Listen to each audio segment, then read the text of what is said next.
Good afternoon. My name is Lieutenant Anita Iriarte. I am a public information officer with the Lee County Sheriff's Office. We're hosting this press conference today with several county leaders to discuss topics related to COVID-19 pandemic as it relates to our county. Joining us today are County Manager Roger DeJarlais, District 4 Commissioner and Chairman Brian Hammond, Lee County Sheriff Carmine Marcino, District 3 Commissioner Ray Sandelli, Sanibel Police Chief William Dalton, and LCSO Colonel over Corrections Thomas Eberhardt. I'm going to turn it over to Lee County Sheriff Carmine Marcino. Good afternoon. Thank you for being here today. I want to open up with my thoughts, and I want to specifically thank Governor Ron DeSantis and his team. They've been 24/7 on the phone communicating with all the sheriffs in 67 counties in the state, and a tremendous help to us. I want to thank Senator Rick Scott, who I spoke to a couple times yesterday, who once again has done an amazing job. Senator Benaquisto, our mayors, and what you see here, our county commissioners and our counterparts in the police departments. What you see is a cohesive team, and that team is very proactive and determined to make certain that our top priority, and that is our number one priority, that our residents are going to be safe in this county. I want to talk we talk about COVID. I want to talk about wants versus needs. Wants versus needs, very important, okay? We don't want to be here delivering any kind of bad message. We all want to go to the beach. We all want to go on the boats. We all want to go to the park. And we want to live our everyday lives as if this never happened, okay? But what do we need? We need you to stay home. We need you to help us be a part of that team. Every single day you can make that decision and you can help us, okay? Limit the exposure that you have to the general public, okay? You can do that by many different things, and what you do, and by washing your hands, making certain that you're social distancing, okay? These are all needs. You need to go to the supermarket because you need food. Well, when you go, buy food for a week, okay? This way you're not going to the supermarket every single day and interacting and being in close proximity with the public, okay? Wants versus needs, okay? Again, I reiterate, the safety and security of the residents of this county is my number one priority, okay? This weekend, as we always are, but this weekend specifically, we are going to be out in full force.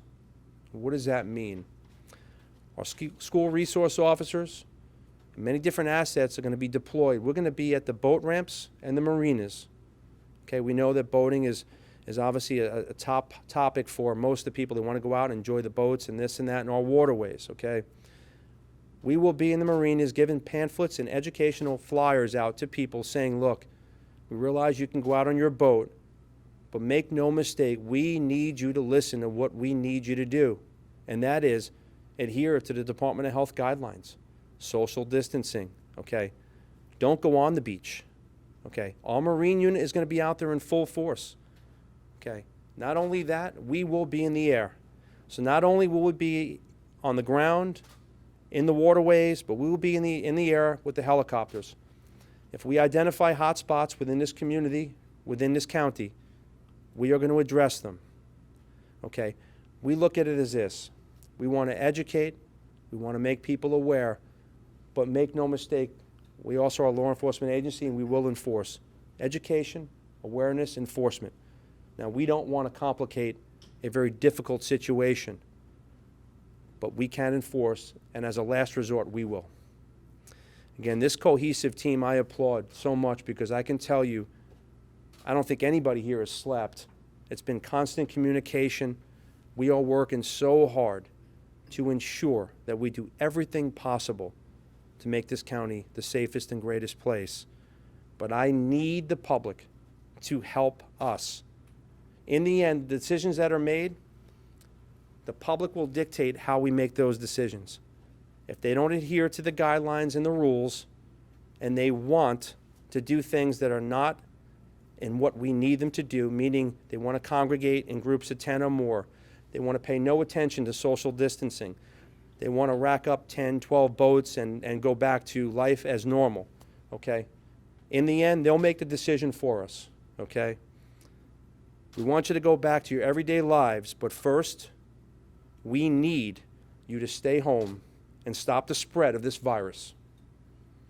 We will get past this together. No matter what the challenge is, I can tell you that this team is ready, we are proactive, and we have plans in place that will ensure the safety of our residents. We will get past this. I'm going to turn it over to our chairman, Commissioner Brian Hammond.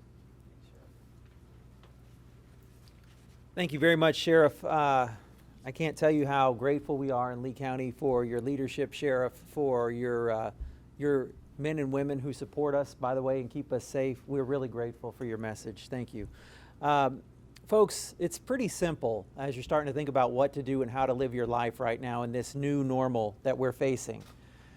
Just assume that you have it and don't want to give it to anybody else. If you start living your life like that, you're going to be able to follow the CDC recommendations, all right?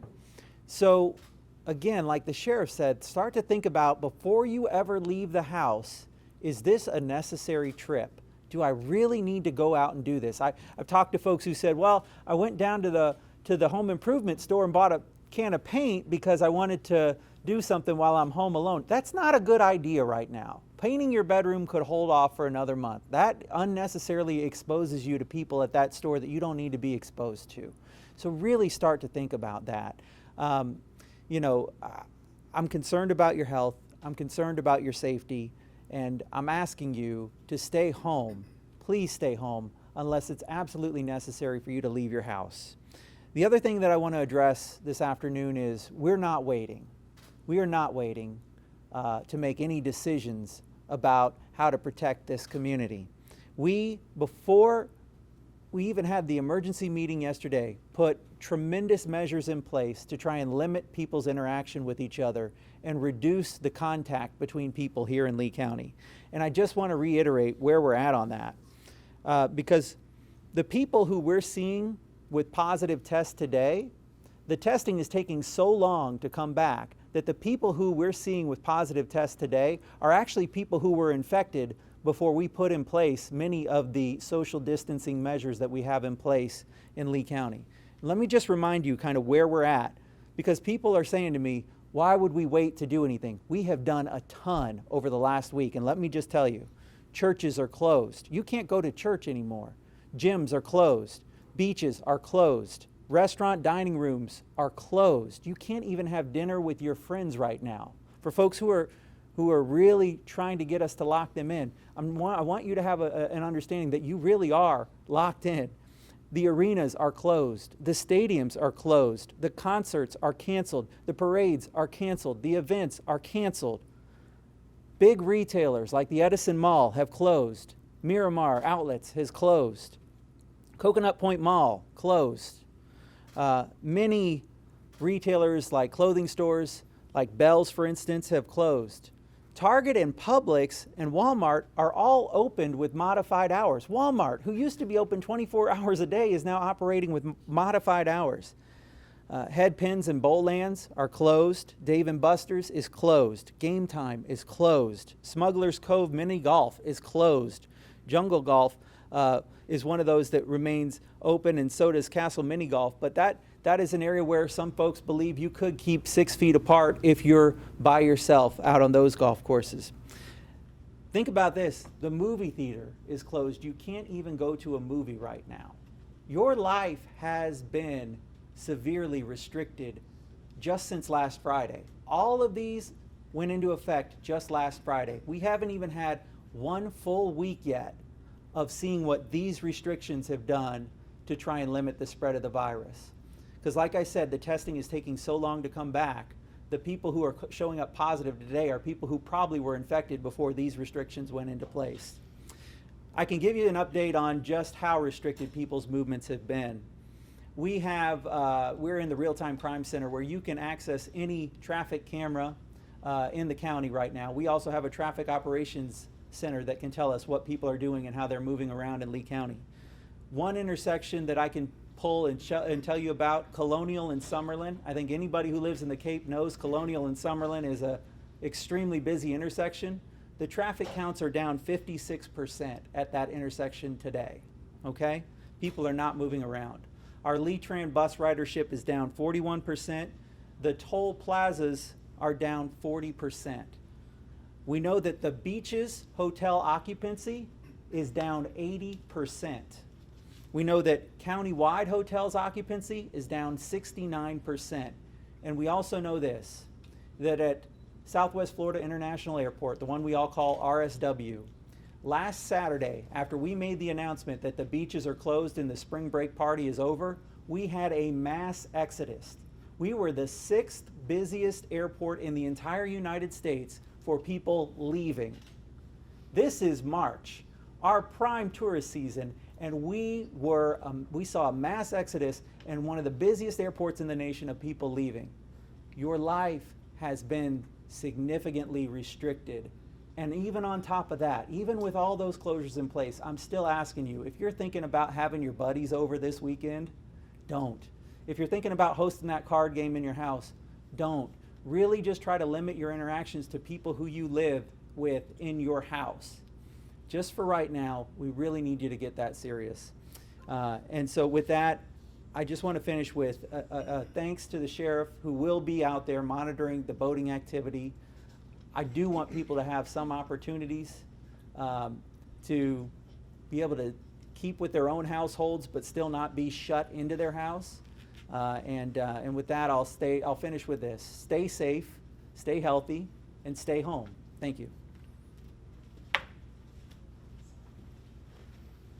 Well, good afternoon. I just want to take a moment for a couple of things. First of all, yesterday's meeting generated a lot of input, and I want to thank everybody who took the time to reach out to us. All of that input is important to us. Whether you agree with the decisions we've made to date, it's all valued input. I want to thank you for that. Secondly, the sheriff talks about the team that's up here. You're also part of this team here, and so we welcome you taking the time to be with us here today. And the only thing that I ask is that in the process of your reporting, which is incredibly important as this conduit between this team and the public, is that we work on fact and not fear. And the final thing is that we'll get through this when we all take individual responsibility. That's the little things that we all can do every day that band together that'll solve the problem. So as Brian said, please, every action you take, act as if you had it. And it'll be the cumulative effort that'll be the benefit to all of us. Thank you very much and be safe.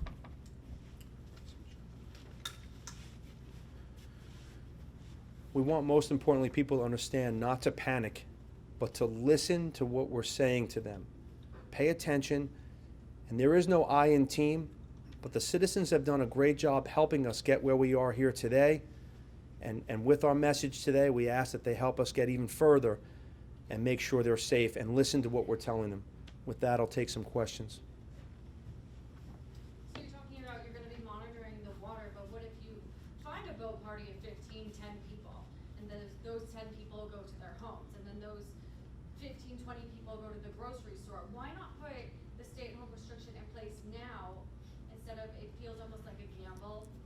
Well, when we make a decision to take away anything, okay, and that is very significant, we want to make sure we do that in an educated, factional manner.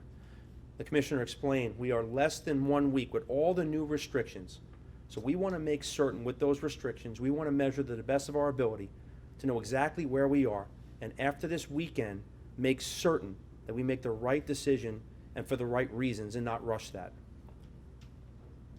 So I guess to piggyback off of that, how will you be addressing those groups that you find That's hostile? that's a great question. So we're going to do it in a number of different ways. First, we always try to gain compliance through education. Education means our school resource officers will be deployed in the marinas, and we have educational pamphlets explaining what we need, not want, but what we need them to do. Social distancing, not tying up, not going on the beaches, okay? Then they go on their boat. We have the eye in the sky. Our helicopter is going to be traveling the whole entire county. If there are any hot spots or they can see, which they see everything, any groups of boats together, that gets relayed to our Marine units, and I'm personally going to be on the Marine boats with our command staff and executive command staff, and we will address it immediately through an educational process, okay? Tell them it's not acceptable, and make no mistake, at the end of the day, we are a law enforcement agency. If we don't gain compliance through education and awareness, okay, we still have the right to arrest. Now, we don't want to arrest and make a complicated situation worse. We want to help, and I got to tell you, so far, our residents have done an outstanding job helping us help them, and we're grateful for that. So, What would it take for you to arrest someone in this this type of situation? You know, that's just case by case, incident by incident. Again, education, awareness as a last enforcement. It'd be incident by incident, but we can arrest if we want to, and if it gets to that level, I'm confident that so far, the educational process, we have not gone that route, so I'm thankful for that. Sure. Yes. If you do make an arrest, are those going to be notice to appear? Or do we It could be actually- either a notice to appear, or we can physically take that person to jail, either one, for a misdemeanor. Speaking of jails, have any changes been made to the procedures at jails to protect inmates and corrections officers from COVID-19? I'm gonna let my colonel speak about that, but just to touch on that quickly, our population is about 1,400, give or take, when it's usually about 1,600. We've taken a major amount of steps to make certain that our residents are safe, our jail population is safe. Very important. Colonel, would you like to answer that question? Yes, sir. Yes. Thank you, Sheriff. Let me just preface by saying that currently we do not have any inmates in our custody.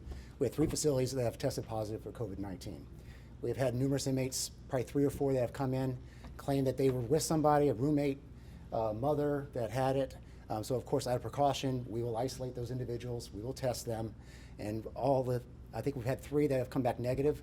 One was actually released into the public, and the public health department is following them at this time.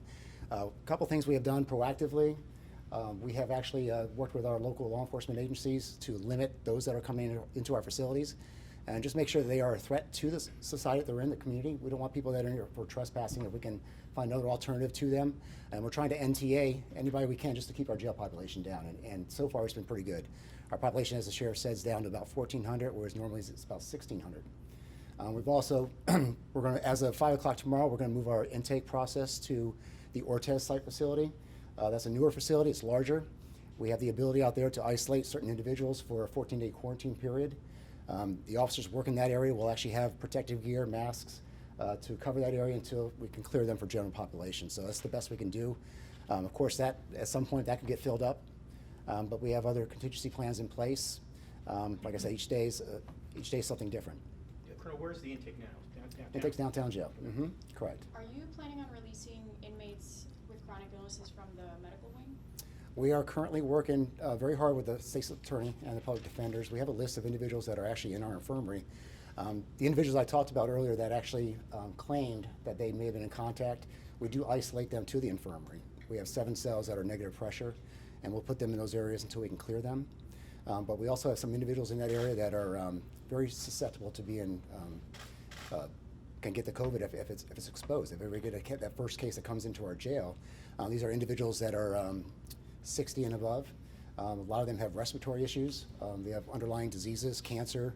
One is actually on hospice care while they're in the facility. These are individuals that we have identified. We're working, like I said, closely with the state's attorney's office and the public defender to hopefully get them released in a timely manner. And these individuals do not pose a threat to the community. One individual is in here on a $2,000 bond. So if that person had $2,000, they'd be out. But because of that monetary limitation, they're stuck in our facility. So those are the ones we're trying to pursue. And we also have a list that we're working with the state's attorney's office and the public defender's office on other individuals that we think are no threat to the community that are just in here just taking up space when we can use these areas for isolation cells if it did hit our facilities. Because we have to protect our officers, our staff. So those people could be released?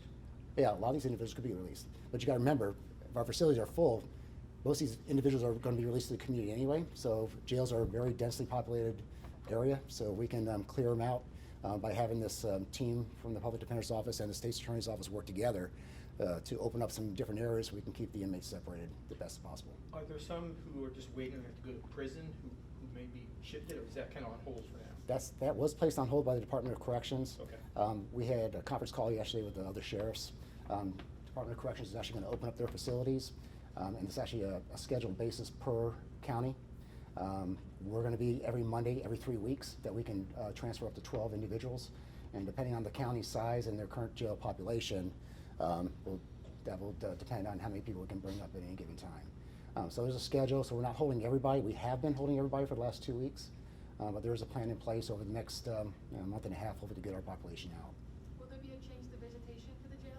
There already has been. That's another one of the precautions we took. We have a visitation center, which is on Ortez. Basically, all family members and friends can come into that facility. The video is done by visitation, by video means, but they are very closely put together, those booths. So as an abundance of caution, we kind of closed that visitation center. Family and friends can actually visit via Skype from their computers at home, from their cell phone. So we're encouraging that during this time. Attorneys were limiting or suspending their entrance into the facilities, and they're actually utilizing that visitation center that was for the public, and we're spreading them out so they can actually have their visitation with their clients. Any other questions? Thank you. Folks, I want to thank you for being here today. I want to reiterate, this team is an amazing team. It's nonstop. Our communication is 24/7. We're asking you to help us get the citizens to listen to what we're asking for. We need them. They are a part of the team, and how they help us will determine how fast we get through this right now. Thanks for being here today. Appreciate it.